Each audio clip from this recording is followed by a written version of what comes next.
प्राध्यापक वसंत कानेटकर हे प्रसिद्ध लेखक यांचं हे नाटक आहे. तर गेल्या 4 महिन्यापूर्वी हे नाटक बेळगावमध्ये झालं होतं. त्याचवेळी आम्ही त्यांच्याशी चर्चा केली होती की अशा पद्धतीनं आम्ही युवा समितीच्या वतीनं हे नाटक पुन्हा एकदा बेळगावकरांच्या भेटीसाठी आणूया.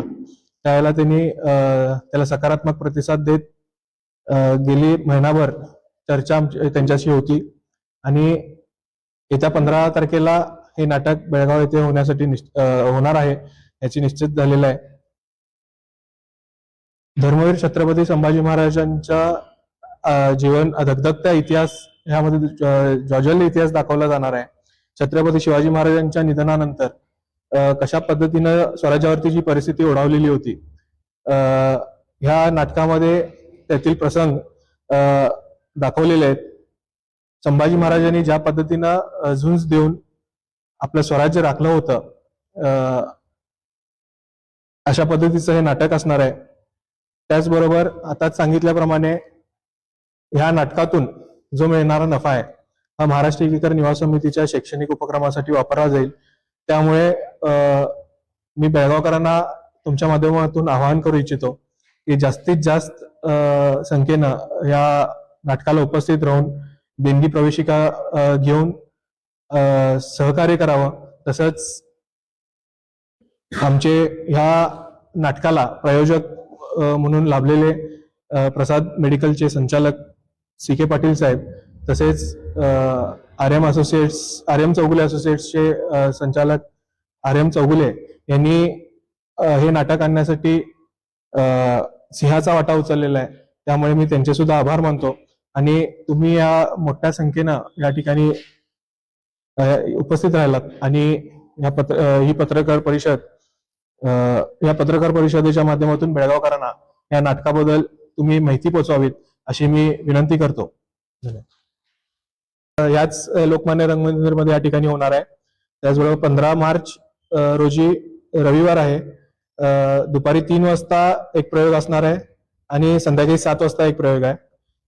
आम्ही दुपारी 3 वाजताचा प्रयोग जाणून बुजून ठेवलेला आहे जेणेकरून ग्रामीण भागातील जे कोण प्रेक्षक असतील त्यांच्यासाठी दुपारी 3 वाजताचा प्रयोग योग्य राहील आणि शक्यतो शहरातील प्रेक्षकांनी संध्याकाळचा शो बुक करावा अशी आम्ही या ठिकाणी विनंती करतो.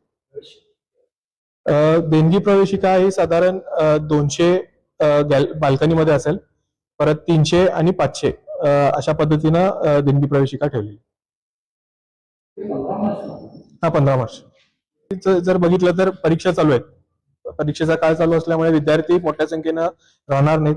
भविष्य काळात जर प्रेक्षकांनी चांगला प्रतिसाद दिला तर विद्यार्थ्यांसाठी परत आम्ही आणण्याचा आमचा मानस आहे. त्यांच्यासाठी सवलतीच्या दरामध्ये आपण हे नाटक आणू शकतो. चर्चा चालू आहे. ह्या नाटकाचे प्रयोग महाराष्ट्रभर आज चालू आहेत. कालही त्यांचा प्रयोग पुण्यात होता. त्यामुळे त्यांची तारीख घेणं गरजेचं होतं.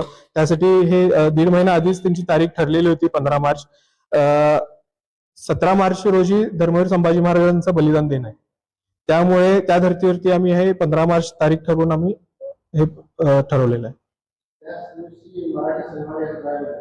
हा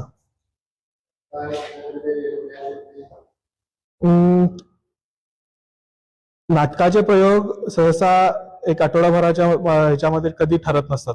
मला वाटतं सन्मान यात्रा एक शुभम शेळके यांच्या वडिलांच्या निधनानंतर ती पुढे ढकलण्यात आली होती.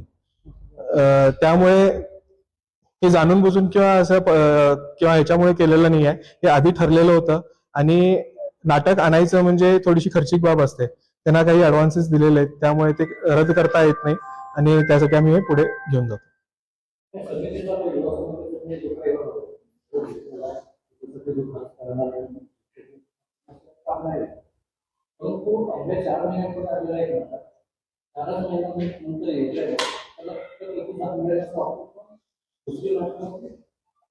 होय, नक्कीच. कारण त्यावेळेला जे प्रेक्षक आम्हाला भेटले, कारण त्यावेळेला ज्या या मुख्य भूमिकेत सोनल लेले म्हणून आहेत त्यांच्याशी काही जणांनी संपर्क केला होता नाटक संपल्यानंतर की तुम्ही पुन्हा बेळगावला या म्हणून.